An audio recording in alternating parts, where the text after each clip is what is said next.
1월 1일 저희들 교회에서 그 성경 하루 금식을 하면서 교회에서 성경 통독을 했는데, 이번에 고린도전서 전체를 1장부터 마지막 16장까지를 저희들이 같이 통독하고 같이 내용을 보면서, 그때 제 마음속에 그 하나님께서 감동으로 주신 구절이 있어요.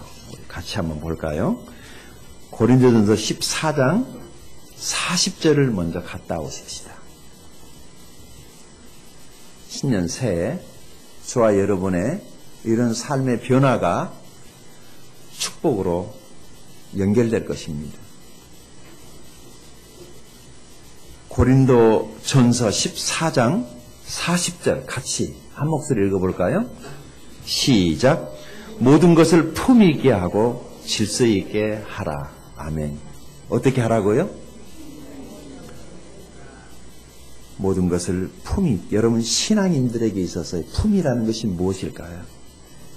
그냥 구원만 받았다고 그래서, 교회만 다닌다라고 그래서 하나님의 축복이 임하는 것은 아니죠. 우리 그리스도인들에게 요구되는 품위라고 하는 것이 무엇일까요? 구원은 공짜예요. 틀림없어요. 구원은 공짜입니다. 그러나 삶은 우리의 피나는 처절한 투쟁과 노력과 애쓰고 열심히 했을 때 뭔가를 기대할 수 있지, 다른 사람보다 더 열심히 자기 개발과 자기 연마와 주님 앞에 예배하기를 힘쓰고 변화를 힘쓰고 이랬을 때 다른 사람이 봤을 때에도 저게 그리스도인다운 삶이야. 그러나 우리가 이 땅에 사는 동안 완전하지는 않지만 그 완전을 향해서 몸부림치고 가슴 아파하고 이런 내 모습에 만족할 수 없어서 고통스러워하고, 하나님 나를 좀 더 많이 변화시켜달라고 하나님 앞에서 애쓰고 그런 삶의 모습이 향상되어져 갈 때, 거기서 우리의 삶에 어느 정도 가능성을 엿볼 수 있는 거 아니겠습니까?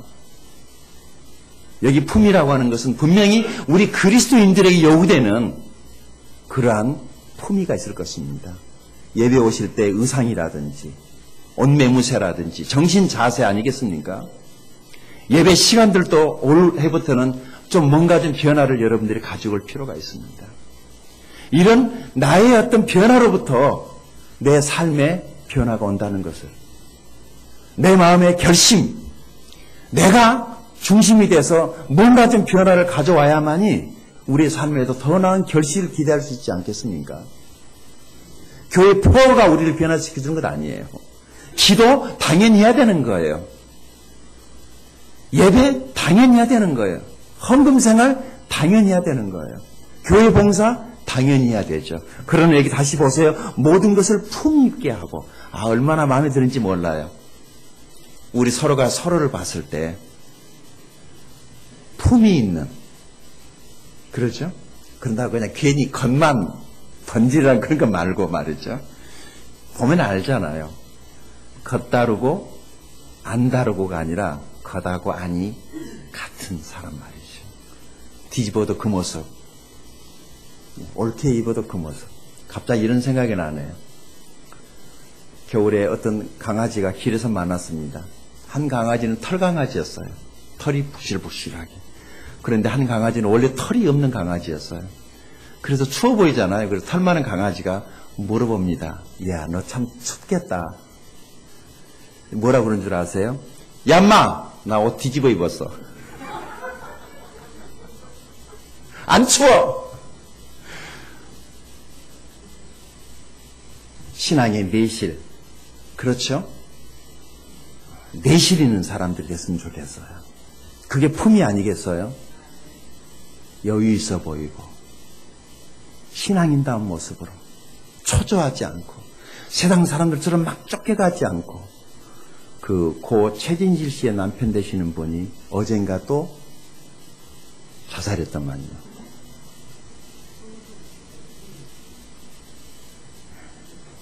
그게 인생이에요. 한 시대를 주름잡던 깡패 두목 김태천인가요? 예. 거기도 죽었어요. 우리 전라도 주먹을 알리신 분이기도 한데, 사는 것 중요해요. 그러나 우리의 인생의 마지막도 중요하단 말이죠. 우리 좀 품위 있게 살다 가십시다. 멋있게 살다 가십시다. 비록 좀 가난하지만 가난해도 가난한 그대로 멋있게 살 수 있잖아요. 그리스도인이 그리스도인다운 모습으로 사는 것 굉장히 중요하다고 생각합니다. 어떻게 된 일인지 교회 안에 예수님을 닮고 배우려는 제자가 없다라고들 말하지 않습니까? 그럼 우리 예수님의 제자가 되어야 합니다. 예수님에게 배우고 예수님의 말씀을 따라가고 주님이 하셨던 것을 나도 하고 주님의 마음을 나도 갖고 주님이 말하신 것처럼 주님이 생각하신 것처럼 우리가 살면 사람들이 틀림없이 우리를 예수 닮은 사람들, 그리스도인이라고 그렇게 불러줄 것입니다. 교회만 다니기 때문에, 직분 때문이 아니라 우리가 그리스도인다운 그리스도인의 모습을 흉내를 내기 시작을 할 때 그게 그리스도인 아니겠습니까? 예수님은 사람들을 사랑하셨습니다. 특별히 잃어버린 영혼을 구원하기 위해서 오신 주님께서 3년 동안 온통 제자들에게 올인하십니다. 왜냐하면 그 제자들이 이후에 이 복음을 온 세상에 전파해야 되기 때문에.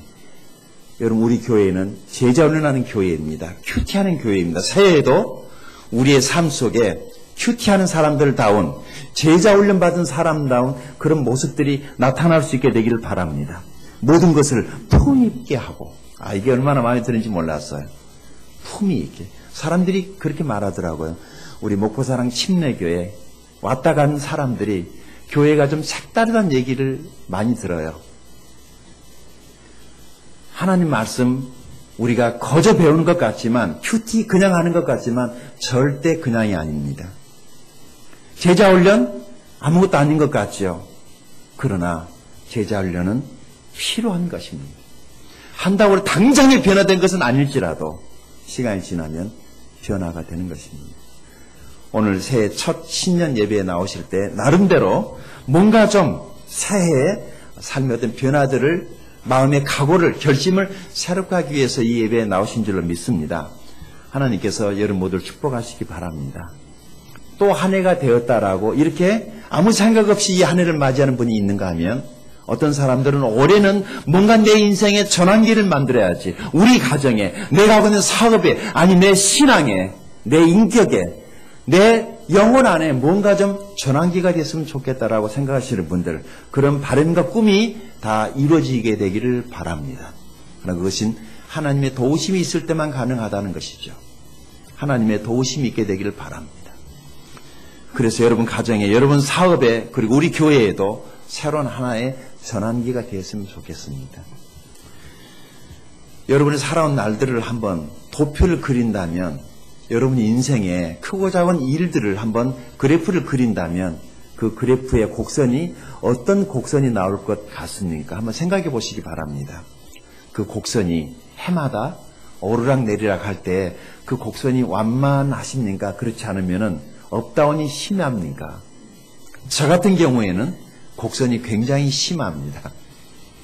예수님 만나기 전까지는 그냥 그럭저럭 살아가다가 29살 되던 해에 주님 만나고 저는, 제 인생의 곡선은 갑자기 확 바꿔지기 시작을 합니다.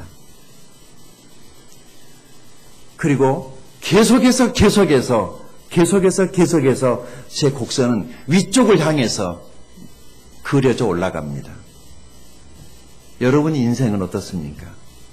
그냥 물에 물 탄 듯, 술에 술 탄 듯 아무런 변화 없이 그냥 살고 있습니까? 그렇지 않으면은 여러분 인생에도 그런 곡선이 있습니까? 우리 기독교 역사를 한번 잠깐 생각해 본다면, 우리 기독교 역사는 세상 속에서 그냥 그럭저럭 존재하는 하나의 종교가 아니었다는 것을 알게 될 것입니다.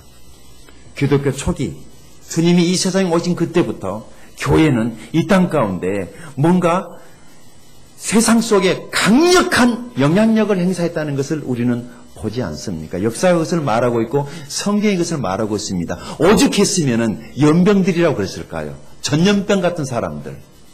그래서 예수 믿는 사람들이 자기 살고 있는 도시에 들어오면은 그 도시에서 추방을 시켰습니다. 사도 바울 같은 경우에는. 왜냐하면 바울이 들어오면은 자기 도시 안에 무슨 전염병 같은 것이 전염돼가지고 수많은 사람들이 열병을 앓듯이 뭔가 좋은 쪽으로 변화를 주고 있기 때문에 바울이 그 도시 들어오는 것을 거부에 있었던 것을 성경에서 찾아봅니다. 지금처럼 예수 믿는 사람들이 적당히 세상 속에 들어가서 타협하고 교회를 다니는지 안 다니는지 모르게 신앙생활하는 것이 아니라 1세기를 살아가던 그리스도인들은 세상을 변화시키는 세상의 중심이었고 세상에 강력한 영향력을 행사하고 있다는 것을 우리는 알 수 있습니다. 여기 오늘 성경에 이 초대교회의 새로운 전환기를 기자가 적고 있는데 우리가 지금 만나고 있는 이 사도행전 9장은 사울이라고 하는 청년의 회심을 다루고 있는 성경의 기사입니다. 이 한 사람의 회심이 기독교 역사에 중차대한 하나의 획을 그리지 않습니까? 한 사람이 하나님 앞에 회심을 했는데 역사가 바뀝니다. 여러분 그냥 나 하나 잘하면 되지 이걸 뛰어넘어야 됩니다. 내가 예수 믿고 구원받고 잘해야 되지만 거기서 머무르지 마시고 다른 사람들에게 선한 영향력이 될 수 있기를 바랍니다. 내가 예수 믿은 것이 계기가 돼서 우리 가정에 새로운 전환기가 되고 우리의 삶에 전환기가 되고 내 인생에 정말 놀라운 일들이 일어났다라고 말할 수 있게 되기를 바랍니다. 이것은 사건이 되어야 합니다. 예수 믿는 것은 하나의 사건이 되어야 됩니다. 여러분 인생에도 그런 사건이 되기 바랍니다. 오늘 교회 다니는 사람은 많지만은 사건이 없습니다. 그 사람이 예수 믿은 것이 그 가정의 사건이 돼야 되는데 사건이 되지 못합니다. 묻혀버립니다. 우리 시대 속에 좋은 우리 목포 도시 안에 우리 교회가 23만의 영혼을 책임질 만한 그런 교회로 사람들에게 칭찬받는 그런 교회가 됐으면 좋겠습니다. 단순히 400의 교회 속에 하나가 아니라 이 400의 교회 속에 정말 괄목할 만한 모범적인 어쩌면 저 교회가 목포에 23만을 책임질 만한 교회다라고 주님이 찾고 계시는 그 교회가 바로 우리 교회가 됐으면 좋겠습니다. 교회다운 교회, 살아있는 교회, 역동적인 교회 말이죠. 일주일에 한 번 와서 예배드리고 가는 것으로 교회 생활 다 했다고 생각하지 마십시오. 그것은 여러분에게 손해입니다. 제가 15년 이제 맞이하는데 제가 교회 개척에서 지난 15년 동안 목회를 하면서 여러 성도들의 삶을 제가 가까이서 보니까 알잖아요. 그러니까 하나님의 축복하심이 그냥 있는 게 아닙니다. 뭔가 그 사람의 삶의 변화에 따라서 그때그때 하나님께서 그 사람에게 맞는 것으로 축복하시는 것을 봐요. 우리 준비가 돼야 됩니다. 우리 교회도 준비된 만큼 하나님이 사용하실 거예요. 개인도 마찬가지예요. 준비되지 않는 사람에게 갑작스럽게 큰 돈이 온다는 것은 오히려 위기가 될 수도 있단 말이죠. 그것을 컨트롤하고 잘 다룰 수 있는 능력이 됐을 때 주어지는 것이지 어린아이가 그 예리한 검을 들고 돌아다닌다면 그건 대단히 위험스러운 일이죠. 성령이 되고 칼을 다룰 만한 그때가 됐을 때 칼이 주어져야만이 그 용사의 검이 되는 것이지 아무나 칼 들어가지고는 안 된단 말이죠. 하나님이 복에 인색한 것이 아니라 우리가 준비되면 하나님은 얼마든지 주실 것입니다. 여기 31절 우리 한번 다시 사도행전 9장 31절 본문으로 돌아갑니다. 여기 31절만 오늘 다루려고 그랬는데 그 전반이 조금 필요해서 26절까지 나왔어요. 자, 31절 어떻게 시작합니까? 어떻게 시작합니까? 그리하여라고 시작을 합니다. 무슨 느낌이 되세요? 여기 그리하여라는 이 글을 읽을 때 여러분 어떤 느낌이 드세요? 그리하여 이렇게 됐다는 거죠. 그러면은 그 결과가 있기 전에 그 전에 어떤 과정들이 있었단 말이에요. 그리고 과정 없는 결과는 기대할 수가 없어요. 그냥 우리는 결과는 소중하게 생각하고 과정은 무시하려는 경향이 있는데 과정이 더 중요합니다. 과정이 중요합니다. 그런 투성이 나는 피나는 그런 과정의 속에 아름다운 결과가 있는 것이지 그냥 거저 모든 일이 잘 되리는 만무합니다. 자, 온 유대와 갈릴리와 사마리아 교회가 평안하여 든든히 서가게 되었단 말이죠. 그냥 그렇게 됐을까요? 그것은 아니라는 거예요. 그 전에 무슨 일이 있었어요? 무슨 일이 있었습니까? 거기 사울이라고 하는 청년의 회심이 있었다는 것을 말하고 있는 거예요. 이 한 청년의 회심, 대단히 중요합니다. 이것은 기독교 역사의 새로운 전환기, 교회 역사의 새로운 전환기, 그리고 저와 여러분 예수 믿고 구원받은 것이 우리 가정의 하나의 전환기요, 그리고 우리 교회가 2013년도에 새로운 전환기가 될 수 있기를 바라고, 그리고 여러분의 인생에도 2013년도에는 뭔가 좀 괄목할 만한 사업이나 가정에 좀 뭔가 어떤 전환기가 있으면 좋겠습니다. 이것을 다른 말로 하면은 어떤 계기라고 이렇게 해석을 해도 무리는 아니에요. 어떤 것이 계기가 됐단 말이죠. 어떤 일이 계기가 돼가지고, 결혼한 것이 계기가 돼가지고, 아니면 새로운 직장에 취직한 것이 계기가 돼가지고, 하나님께서 우리 가정에 자녀를 갖게 하신 것이 계기가 돼가지고, 등등등, 내가 옷을 새로 맞춰 입은 것이 어떤 계기가 돼가지고, 어떤 계기가 있었단 말이에요. 그 계기가 어떤 좋은 결과를 가지고 왔어요. 자, 여기 사도 바울의 이야기를 잠깐 해야 합니다. 이 사울의 회심, 이것은 여러분들의 굳이 설명을 하지 않아도 잘 알 거예요. 회심은 하나님의 축복입니다. 회심, 터닝 포인트라고 그러죠. 마음을 바꾸다. 마음을 바꾸는 것, 그것은 사람의 능력이 아니라 하나님의 능력입니다. 우리가 아무리 마음에 결심을 해도 결심은 어디까지나 결심이더라고요. 작심삼일이라는 말이 있죠. 새해에는 저기 동해에 가서 일출도 보고, 뭔가 새로운 떠오르는 태양을 보면서 술 끊겠다, 담배 끊겠다, 많은 결심도 하고, 뭐 사진, 인증사진도 찍고 하지만은 집에 돌아와서 언제 그런 일이 있었어라고 가만히 잊어버리고 여전히 자기 모습으로 살아간단 말이죠. 이 회심이라고 하는 것. 자, 제가 질문하겠습니다. 사람이 바꿀 수 있나요? 바꿔지나요? 바뀌나요? 안 바뀌나요? 어떻게 생각하세요? 사람은 바뀐다고 생각하세요? 안 바뀐다고 생각하세요? 말해보세요. 사람이 바뀝니까? 안 바뀝니까? 바뀝니까? 안 바뀝니까? 말해보세요.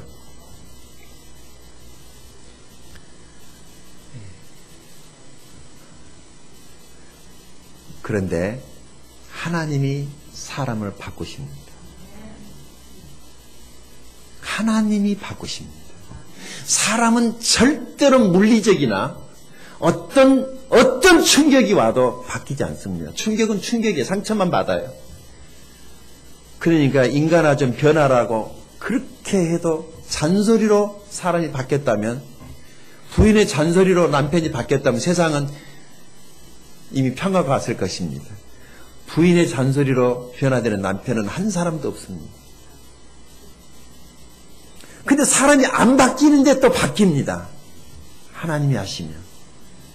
이 사울의 이야기가 바로 그 이야기예요. 사울은 무서운 청년이었어요. 유대교에 있었습니다. 이 사람은 유대교에서 예수 믿는 사람들은 다 이단에 빠진 것이라고, 잘못된 교리에 빠졌다고 생각을 하고, 저런 것들은 다 잡아다가 죽이거나 안 그러면 교도소에 다 집어넣어야 된다고 생각했던 사람이 바로 사울이었습니다. 그의 눈은 뱀눈이었어요.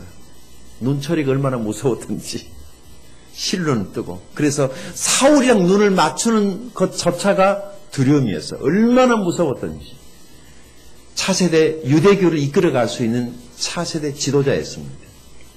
자기가 자기를 생각을 해도 다른 많은 사람도 사울을 그렇게 생각을 했습니다. 각광받는 청년이었어요. 장래가 유망한 청년, 공부를 잘했어요. 어려서부터 아주 엄격한 바리새파의 가말리엘 문화에서 율법으로는 흠이 없을 정도로 거의 완벽하게 종교인으로 잘 준비되고 있었습니다. 그런데 그런 사울을 자꾸 힘들게 하는 무리들이 생겼어요. 예수를 따라다니는 무리들이 자기를 거슬렸어요. 그러다가 예수가 죽고 난 다음에 예수를 따라다니는 제자들에 의해서 기독교의 열풍이 불어올 때, 그것은 사도 바울의 마음을 심히 힘들게 했던 것입니다. 그래서 사울은 바울 되기 전에 사울이었을 때 그가 스데반 집사가 설교할 때 그 설교를 듣다가 열받아가지고 사람들을 동원해서 스데반 집사에게 돌을 던지라고 뒤쪽에서 선동했던 살인교사를 한 무서운 사람이었습니다. 사울에게 걸리면 죽는 거예요. 유대교는 그리스도교를 받아들이지 않고 있었습니다. 그런 그가 그 수많은 사람들을 핍박을 하고도 성이 차질 않았던지 이번에는 법원으로부터 영장을 발부받아가지고 다메섹까지 그곳에 있는 그리스도인들을 잡으러 가다가 갑자기 빛으로 나타나신 주님을 만납니다. 이것을 사울의 극적인 회심이라고 말을 합니다. 하나님이 나타났어요. 하나님이 나타났어요. 그래서 일주일 동안 그의 눈을 가려버리죠. 갑자기 멀쩡했던 청년이 눈이 어두워져서 그는 이제 눈뜬 암흑 속에 갇혀버립니다. 그때 사울이 정신이 번쩍 들었습니다.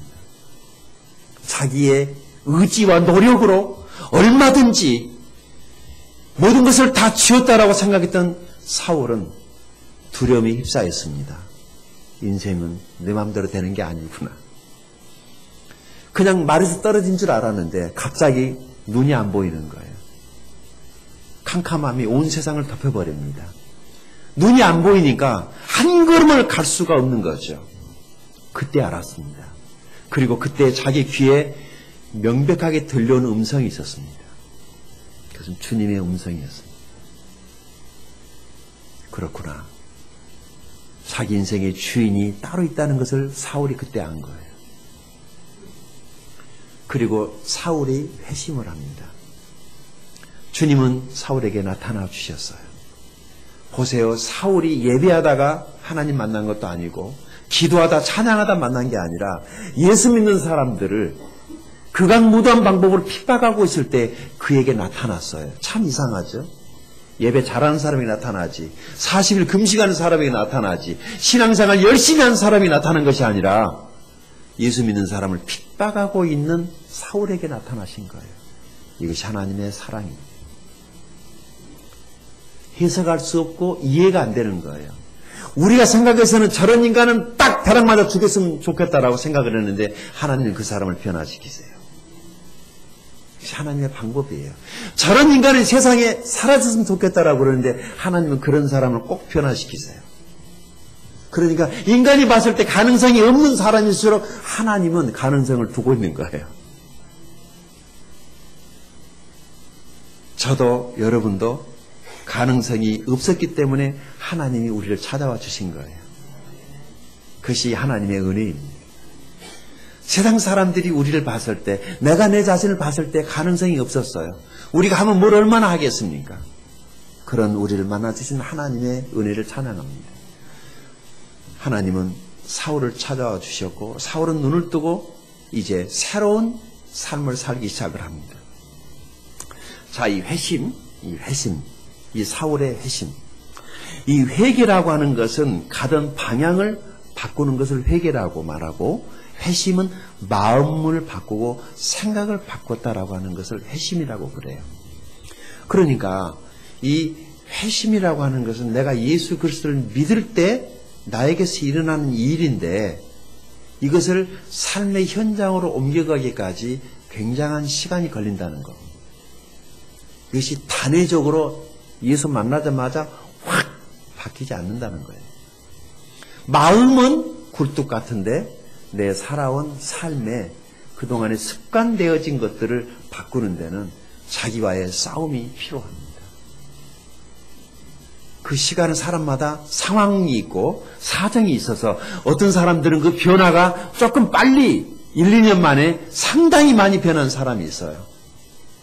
그런 어떤 사람들은 10년, 20년 걸린 사람도 있고 어떤 사람들은 회심을 했는데도 불구하고 그의 삶은 전혀 예수 안 믿는 사람처럼 그렇게 살다가 가시는 분들도 사실 태반이나 되죠. 거의 모든 사람들이 그렇게 되고 예수 믿고 구원받아서 그 회심이 삶의 증거로 확연하게 드러나는 사람들은 그렇게 많지 않다는 거죠. 그러나 우리는 도전해야 됩니다. 내 삶의 변화를 가져오는데 나와의 싸움에서 내가 이겼을 때만 어느 정도 이 변화를 가져올 수가 있지 내가 구원받고 교회만 왔다 갔다 그래서 변화되는 거 없어요. 기도하는 것도, 예배하는 것도, 헌신하는 것, 섬기는 것, 전도하는 것, 양육하는 것, 헌금하는 것, 봉사하는 것, 이것은 시간이 갈수록 내가 싸워서 들어가야 될 부분이지 가만히 있으면 저절로 되는 것은 아니라는 거예요. 그래서 성경은 게으름은 악이라고 말한 것이, 내 육신이 하던 대로 내버려 두면은 뭐만 합니까? 내 육신이 원하는 것은 뭐예요? 서 있으면 앉고 싶고, 앉으면 눕고 싶고, 누우면 자고 싶고, 육신이에요. 늘 먹고 싶고, 세상에 있는 건 다 가지고 싶고, 그래서 육신대로 살면 어떻게 된다? 육신대로 살면은 반드시 죽습니다. 육신대로 살면은 반드시 죽습니다. 좋은 일이 있을 수가 없어요. 그런데 육신적인 일은요, 처음에는 좋아 보여요. 처음에는 황홀해요. 기뻐요. 그런데 그것이 육신적인 것이 있기 때문에 나중에 죽음의 길로 가는 겁니다. 엄청난 대가를 치러야 됩니다. 그래서 늘 신앙은 싸워야 되는 것이죠. 자, 시간이 주님 만나서 사울에게 시간이 많이 흘렀어. 여기 23절을 보십시다. 같이 읽어볼까요? 9장 23절 시작. 여러 날이 지나매 유대인들이 사울 죽이기를 공모하더니, 아멘. 여기 여러 날이 그냥 하루 이틀 사흘이 아니라 약 한 3년 정도를 말을 해요. 상당한 기간이었어요. 사울이 회심을 하고 난 다음에 아라비아 광야로 갔다라고 하는 것이 갈라디아서를 보면 알게 되거든요. 그 아라비아로 가가지고 광야에서 홀로 자기의 지난날에 그 유대교에서 배웠던 구약의 율법들을 다시 정리하고, 그것이 그리스도의 오심에 대한 이야기였다는 사실을, 자기 신학을 다시 정리를 하고, 앞으로 자기가 어떻게 살아야 될 것인가를 충분히 검토하고 그래가지고 다시 나타났어요. 그랬는데 그런 사울을 향한 유대교인들의 반응은 뭐예요? 이 사람이 회심하고 나니까 바울에게 새로운 삶을 열어주는 것이 아니라 죽이려고 합니다. 뭐가 죄죠? 왜 죽이려는 거죠? 회심했다는 것. 여러분, 예수 믿는 것은 대단히 위험한 일입니다. 우리가 세상으로부터 확 돌아서니까 친구들이 우리를 좋아합니까? 우리를 위험한 인물로 분류하지 않습니까? 야, 걔 데리고 오면은 술 분위기 사라진다. 걔는 안주만 흉내니까 데리고 오지 말아라. 이러면서 이제 어느 순간부터 왕따시키긴 하죠. 근데 우리는 그게 힘든 거예요. 사랑하는 친구가 나를 왕따시키기 시작을 하니까. 그러나 회심한 사람은 그런 것들이 증거로 나타나는 것입니다. 죽이려고 그랬어요. 자, 24, 25절 읽어볼까요? 시작. 그 계교가 사울에게 알려지니라. 그들이 그를 죽이려고 밤낮으로 성문까지 시키거늘 그의 제자들이 밤에 사울을 광주에 담아 성벽에서 달아내리니라. 아멘. 그 틈에 사울은 벌써 제자들을 기르고 있었던 것 같아요. 그래서 사울의 제자들이 이렇게 있다가는 죽겠습니다. 그래서 그들이 밤에 그 광주리에다가 아마 이게 음식을 이렇게 그 오르내리는 그런 곳에다가 사람을 담아가지고 내려서 도망치도록 도왔던 것 같아요. 자, 이렇게 해가지고 사울이 이제 도망을 쳤다가 다시 26절 보십시다. 시작. 사울이 예루살렘에 가서 제자들을 사귀고자 하나 다 두려워하여 그가 제자됨을 믿지 아니하니. 사울의 회심을 예수 믿는 제자들조차도 받아들이려 하지 않습니다. 왜냐하면 워낙 악당이었거든. 워낙 악한 짓을 많이 했거든. 스데반 집사를 죽일 때 그 앞에서 선동했던 사람이 사울이었거든요. 다 아는 거죠. 그런 그가 예수를 믿고 회심했다는 것을 받아들이기 만무합니다. 그때 사람들이 믿어주지 않을 때 한 사람이 나타나줍니다. 27절입니다. 시작. 바나바가 데리고 사도들에게 가서 그가 길에서 어떻게 주를 보았는지와 주께서 그에게 말씀하신 일과 다메섹에서 그가 어떻게 예수의 이름으로 담대히 말하는지를 전하니라. 아멘. 아무도 나를 알아주지 않을 때, 누군가 나의 변호를 해주고 사람들이 나를 인정해주지 않으려고 할 때 누군가 내 편에 서서 내 입장을 얘기해주는 사람이 한 사람만 있다면 그 사람은 행복한 사람입니다.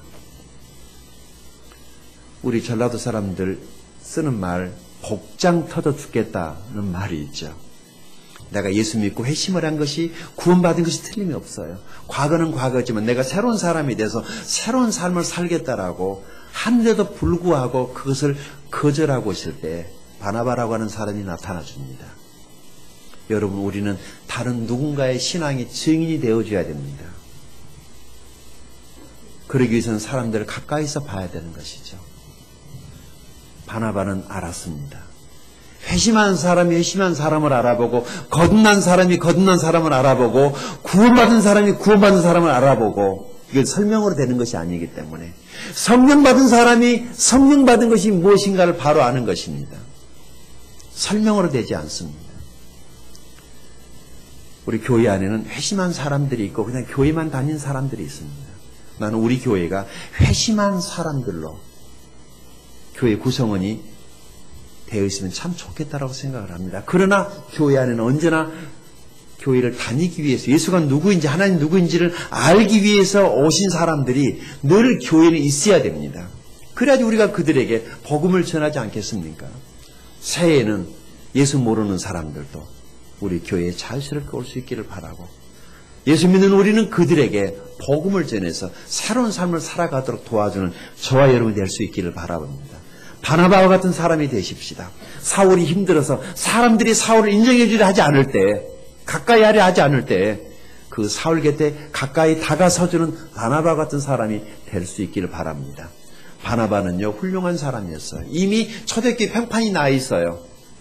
여러분 보시는 대로 2장과 4장에 가서 보게 되면은 바나바는 엄청난 농장을 가지고 있었던 땅 부자였더랬습니다.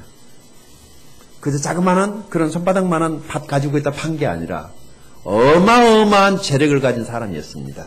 그런 사람이 자기가 회심한 증거로 뭘 한 줄 아세요? 자기가 가진 밭을 팔아가지고 기꺼이 하나님의 교회에 가난한 사람들을 돕는 일에 자기 손을 펴버리지 않습니까?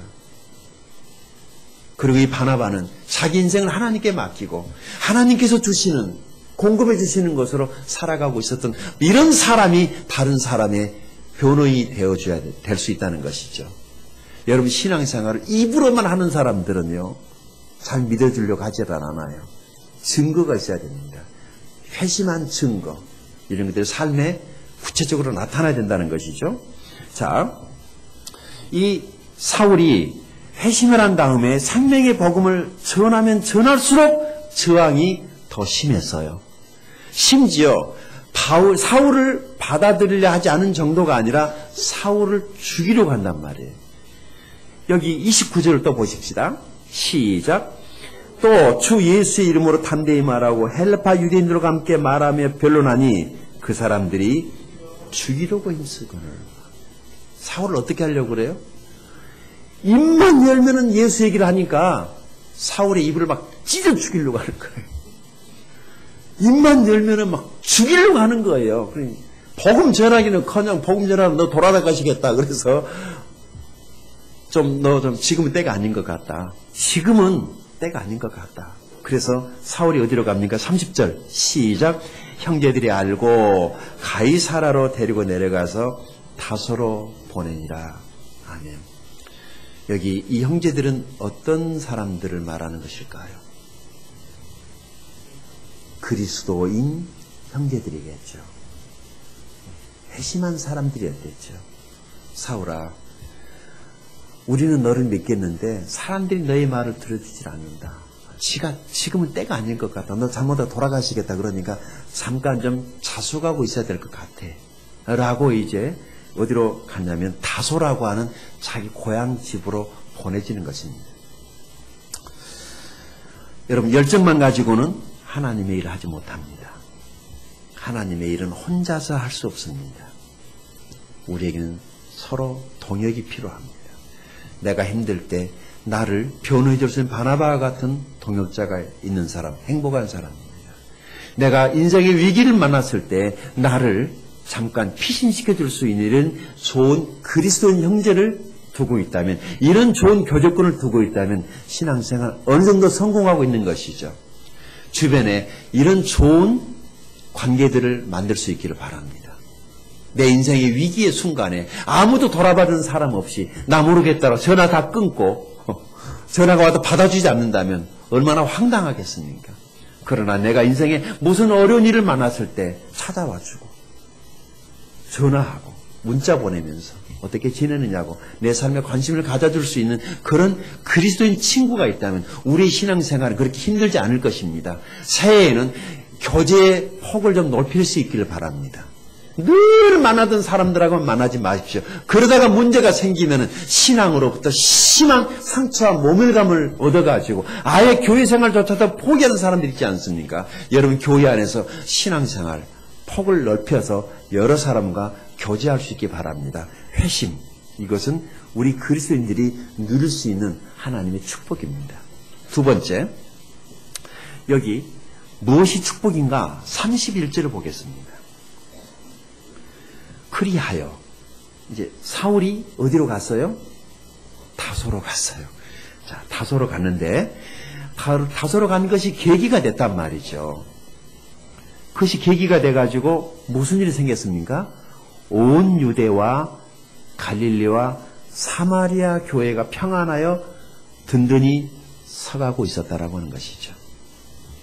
그런데 왜 사울이 다소로 가고 난 다음에 유대와 갈릴리 사마리아 교회가 평안하여 든든히 서가게 되었을까? 그 해답을 그 다음에 찾을 수 있습니다. 여기 주를 경외함이라고 하는 이 단어에서 우리는 그 힌트를 얻을 수 있습니다. 이 경외라고 하는 단어 아시겠어요? 경외. 경외라고 하는 단어. 이 경외는 순종을 뜻하는 단어입니다. 창세기 22장 12절에 사자가 가라사대 그 아이에게 네 손을 대지 말라 아무 일도 그에게 하지 말라 내가 내 아들 독자라도 내게 아끼지 아니하였으니 내가 이제야 네가 하나님을 경외하는 줄을 아노라 라고 아브라함이 자기 아들 독자 이삭을 번제단에 올려놓고 칼을 빼들었을 때 하나님께서 멈추라고 하시면서 하신 말씀이에요. 아브라함이 하나님 말씀에 어떻게 했어요? 순종, 그게 경외예요. 아, 네가 입으로만 신앙생활하는 게 아니었구나. 어떤 사람은 이럽니다. 마음으로만 하면 되지. 좋으신 말씀. 그러나 마음이 행동으로 나타나지 않으면 누가 그것을 알겠습니까?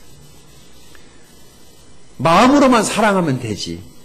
그래서 1년에 한 번 사랑한다는 말하는 것도 그것도 아까워가지고 입 달아질까 싶어가지고 그 말을 못하다가 이혼에 내몰린 사람들이 있다는 거 아시죠? 돈 드는 것도 아닌데 가족들에게는 늘 사랑한다고 서로 표현을 하고 마음이 있는 것을 표현하고 살아야 되는 것입니다. 이 순종이라고 하는 이 단어는 경외의 다른 단어입니다. 하나님을 경외하는 사람은 하나님께 순종하는 사람입니다. 그래서 이 교회가 하나님을 경외하게 된 것이 무엇인가 순종했다는 거예요. 뭘 순종했다는 것이죠?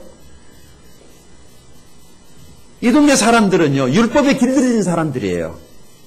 사마리아, 온 유대, 갈릴리 이 동네 사람들은 유대교의 율법에 길들인 사람들이었는데 그 율법이 자기를 구원하지 못하고 여전히 죄 가운데 있겠지만 예수 그리스도를 믿음으로 구원받는다라고 하는 이 복음을 순종한 것입니다. 이것을 믿어야만 구원받죠. 사울의 회심을 통해서 입증이 된 거예요. 사울이 어떻게 구원을 받았습니까? 그가 예수 그리스도를 믿음으로 구원받고 그의 삶이 변화된 것을 교회가 인정한 거예요. 여러분, 주님을 두려운 마음으로 섬길 수 있기를 바랍니다. 이 두려워한다는 것이 뭐냐면은 경외함의 다른 말인데 왜 두려워해야 되냐면은 하나님은 사람을 변화시킬 수 있다라고 하는 것을 우리가 믿을 때 우리에겐 두려움이 생기는 거예요. 잘 안 변하니까. 웬만해서는 안 변하잖아요. 그러나 하나님이 사람을 변화시키는 것을 보면서 사울이 변화된 것을 보면서 교회가 주를 두려워했어요. 저는 여러분의 변화가 여러분 주변에 가족들과 친구들에게 하나의 두려움이 될 수 있기를 바랍니다. 그런데 이것이 교회에는 별로 안 좋은 것 같더라고요. 사람들이 우리 교회 오는 것을 두려워해요. 우리 교회 오면은 사람들이 막 변하니까 목사인 내가 얼마나 무서워서 저렇게 변할까. 그래가지고 뭐 예수 믿으면 예수 믿는 것이지, 사람들이 술 끊고 담배 끊고 세상을 끊어버리고 신앙생활 믿음생활 잘하니까 무슨 잘못된 집단에 들어온 줄 알고, 사실은 우리가 좋은 쪽으로 변하고 있는데 맞나요? 예, 우리가 좋은 쪽으로 변화되고 있는 거예요. 잘못된 변화는 위험한 것이지만 우리가 좋은 쪽으로 변화되고, 어떤 사람은 아직 안 변해서 문제지만 어떤 사람은 너무 많이 변해도 문제라고 사람들이 말하거든요. 그래서 야야야야 작작 좀 미쳐라. 뭐 교회 다니면 다니지, 다 술도 먹고 뭐 다 그러던데, 그러나 그러지 않는 사람, 그러지 않는 교회도 있다는 사실 사람들에게 알릴 필요가 있습니다. 세상에는 모든 교회가 다 그러더라도 적어도 우리 교회만이라도 다른 교회가 됐으면 좋겠습니다. 이것이 우리의 바람이고 우리의 꿈이기를 바랍니다. 적당히 신앙생활하는 사람들 많이 있거든요. 여러분이 31절에 잘 보세요. 교회가 온 유대, 갈릴리, 사마리아 교회가 평안하다고 말을 하죠. 교회는 공동체예요. 하나님은 교회라는 공동체를 축복해야 됩니다. 그래야지 교회라는 공동체가 선교사를 보내고 교회라는 공동체가 사회를 변화시키는 것이지, 나 한 사람이 무슨 일 할 수가 있겠습니까? 하나님은 교회를 통해서 개인의 삶을 축복하십니다. 그래서 교회가 중요합니다. 그래서 오늘 본문의 첫 번째 축복은 회심이고 두 번째 축복은 교회입니다. 교회가 중요합니다. 교회가 중요합니다. 교회는 어느 한 사람만 잘 되는 것이 아니라 다 잘 돼야 됩니다. 만약에 우리 중에 어느 한 사람만 갑자기 잘 되면 다른 사람들이 이러겠죠. 그럼 난 뭐야? 그래서 하나님께서 교회를 축복하신다는 것은 우리 모두를 축복하신다는 것이 되겠죠. 성도는 가난해지고 찢어지고 깨어지고 가정이 박살나는데 교회가 잘 된다면 그 교회 이상한 교회죠. 가정이 잘 되고 성도들의 삶이 윤택해질 때 진정한 교회가 부흥하는 줄로 믿습니다. 올해는 우리 모두가 다 잘 되기를 바랍니다. 우리 교회에 다음 주일 밤에 오시면은 결산 보고하는 것을 여러분들이 보시면 정말 하나님께서 매년 기적적인 성장, 거북이처럼 그렇게 좀 느린 성장이긴 하지만 그러나 최선을 다하고 온 성도들의 그 아름다운 헌신으로 교회가 여기까지 왔어요. 기적이죠. 그러나 이런 저성장의 곡선이 2013년도를 들어서 이제 좀 완만한 곡선에서 좀 수직적인 성장을 확 괄목할 만한 성장을 했으면 좋겠습니다. 여러분의 11조가 2배, 3배가 되기를 축복합니다. 그리고 여러분들 기도하십시오. 하나님, 저 11조를 더 많이 드리고 싶어요. 그런 꿈을 가질 때 실제 그렇게 될 줄로 믿습니다. 사람들이 에이 번들어내야지 그러니까 늘 그 정도밖에 안 돼요. 그러나 11조에 대한 목적을 세우십시오. 하나님, 저 매달 11조를 이렇게 드리기를 원합니다. 그러면 하나님이 틀림없이 잘 되게 줄 것입니다. 기도하십시오. 교회를 잘 섬기십시오. 예배에 성실하게 출석하시고요. 하나님 축복하십니다. 저는 그 하나님을 믿습니다. 하나님이 살아계십니다. 하나님이 살아계십니다. 여기 첫 번째는 하나님을 경외했다. 경외는 순종이라고 그랬죠. 그런데 이 경외는 사랑이에요. 왜냐하면 사랑하면 순종하거든요. 그래서 경외라는 단어를 쓴 거예요. 새해는 주님을 더 사랑하십시다. 그러면 주님 말씀에 순종할 수 있고 그것이 우리에게는 복이 될 것입니다. 올해 표가 바로 여기 사도행전 9장 31절에서 나왔어요. 우리가 주님을 더 사랑하고 주님께 더 순종할 때 우리 모두에게 하나님의 축복이 있게 될 것을 저는 믿습니다. 그리고 또 하나 우리 눈이 머물게 하는 것이 성령의 위로라는 단어가 나오죠. 이 어떤 번역에는요, 성령의 후원이라고 번역이 된 것이 있어요. 그것도 맞는 거예요. 성령님의 후원이 있었기 때문에 교회의 수가 더해졌다는 거예요. 교회의 수가 더해진 것이 결과거든요. 성령의 후원. 여러분, 하나님의 후원을 받으려면 사람의 후원을 거절하십시오. 여기저기 손 벌리러 다니면 하나님 절대로 그 사람 인생 복 줄 수 없습니다. 한번 하나님하고 싸워야 됩니다. 그거 뛰어넘어야 됩니다. 쉽지는 않지만 그런 자그마한 그런 후원들이 나를 더 큰 데로 못 나가게 합니다. 그런데 길들여져 버리면 그 안에 갇혀버립니다. 하나님 우리가 그렇게 사는 거 원하지 않습니다. 하나님 앞에서 담대하게 믿음으로 구할 수 있기 바랍니다. 성령의 후원, 성령의 위로, 성령의 감동이 있기를 바랍니다. 성령의 감동에 이끌려가는 교회가 될 수 있기를 바랍니다. 여러분 가정에 성령의 위로가 있기를 바랍니다. 그래서 이 교회가 진행하여 수가 더 많아졌단 말이죠. 자, 교회 성도의 수가 많아지는 거 축복일까요? 어떻게 생각하세요? 나는요, 딱 이 정도면 좋겠어.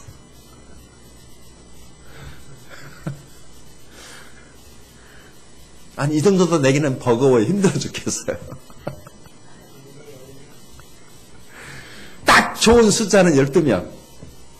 예수님도 12명이 했잖아요. 12명만 있으면 쓰겠어요. 12명 넘는 게 힘들어 죽겠어요. 이 사람 세 문제를 넘어지고, 저 사람 세 명이 넘어지고, 얘기 되면 제가,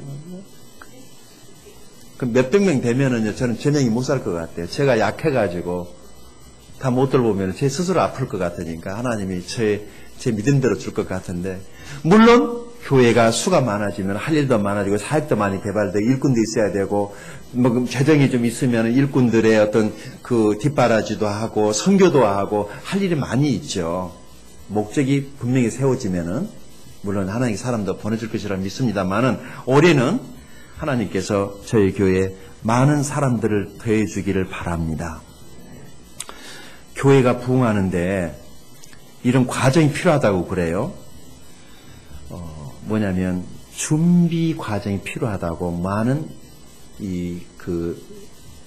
성장학자들이 얘기를 합니다. 여러분 우리 교회는 그동안에 이 교회의 건물이나 외형적인 것, 내부적인 시스템, 교리적인 것 이거 준비하는데 15년 걸린 거예요. 어쩌면 지금도 거의 다 됐다고 생각하지만은 옥상에 올린 십자가 탑 하나만 올리는데도 돈이 얼마나 들고 시간이 이 건물을 하나님이 주셨을 때 이것을 교회 건물로 만들어 오는데 여러분 아시잖아요. 우리가 어떻게 수고하고 있어서 여기까지 왔는지 다 준비였어요. 준비였어요. 더 준비할 것도 물론 더 있지만은 그러나 이런 모든 준비가 됐기 때문에 하나님께서 사람들을 더 줄 것이라고 믿습니다. 사랑하는 교회는 하나님께서 당신의 그 교회에 부흥을 주셔서 이 교회가 세상 속에 날아오르게 할 것을 믿습니다. 교회는 일꾼이 있어야 되고 그 다음에 교회는 건강한 가정들이 있을 때 그 교회가 비교적 성장하는데 큰 어려움 없이 성장을 한다는 그런 데이터가 있습니다. 여러분 가정에 하나님의 축복이 있는 그런 한 해가 되기를 바랍니다. 마지막으로 하나만 더 말씀드리고 마치겠습니다. 그것은 뭐냐면은 우리가 서로 성장을 할 때 가정 안에, 사업 안에, 교회 안에 이것은 하나의 원리니까 꼭 배워두면 좋습니다. 군대에 가면은, 훈련소에 가면은 벽장에 이런 글씨가 써져 있어요. 피야 구별이라고 하는 게 써져 있습니다. 무슨 말이냐면 적군과 아군을 구별하라는 거예요. 총 들고 아무나 총질하면은 적군인지 아군인지 모르고 쏴대면은 어떻게 되겠습니까? 그래서 군대에 가면은 적군을 구별시키는 것, 적군이 입고 있는 옷이라든지 총이라든지 이런 것들을 적에 대해서 계속 가르치죠. 뿐만 아니라 그 적하고 아군하고를 구별시켜 놔야만이 총을 어디다가 쏴야 됩니까? 적군을 향해서 싸워야 되는 것입니다. 그런데 악을 향해서 총질을 하면은 전쟁이 어떻게 되겠습니까? 내부에 사업하시는 분들에게도 상대가 적이 아니면은 그 적하고는 싸우려고 해서는 안 돼요. 반대의 의견을 가진 사람이 있어도 적이 아니면은 싸우려고 하지 마십시오. 그런데 진짜 적이라면 싸워야 돼요. 그러니까 적이 아니면은 싸우면 안 돼요. 어느 날 다윗이 전쟁터에 나갔을 때 지 형이 배가 고파서 걱정이 돼서 아버지가 도시락을 싸줘서 도시락을 가지고 갔을 때 이스라엘 백성들이 골리앗이라고 하는 그 장군이 놀림거리가 되고 있을 때 다윗이 열받아가지고 내가 가서 저걸 죽여야 되겠다라고 그럴 때 그 자기 형 엘리압이 다윗에게 뭐라고 그러죠? 아시나요? 그 기사 읽어본 적 있나요? 가라고 그러나요? 가지 마라고 그러나요? 네가 형들도 지금 못 나가고 있는데 몽땅 연필만 한 게 네가 교만해져 가지고 그런데 다윗이 그 형하고 싸우지 않습니다. 왜냐하면 자기 형은 적이 아니었거든. 그 형의 말을 한 귀로 듣고 적을 향해서 나아갑니다. 적이 누구였어요? 나 같았으면은 지네 형하고 싸웠을 거예요. 왜 내가 하려는 걸 막냐 이거야. 기분 나빠 죽겠다고. 형하고 붙었을 것 같아요. 근데 다윗은 적군과 악군을 볼 줄 알았어요. 여러분 우리 적군은 밖에 있어요. 교회 모든 사역은 잃어버린 영혼을 구원하는 것입니다. 안에서 힘을 뺄 필요는 없죠. 우리의 모든 힘을 영혼을 구원하는 데 힘을 모아야 됩니다. 전도하는 데 힘이 모아야 됩니다. 영혼을 구원하라고 하나님이 교회를 세웠지 나는 여기 영혼을 구원하기 위해서 목회하고 있는 거예요. 다른 목적 하나도 없습니다. 어떻게 하든지 새해에는 새로운 영혼들을 예수 이름으로 구원하는 한 해가 될 수 있기 바랍니다. 그래서 하나님을 기쁘시게 하는 저와 여러분이 되십시다. 기도하겠습니다.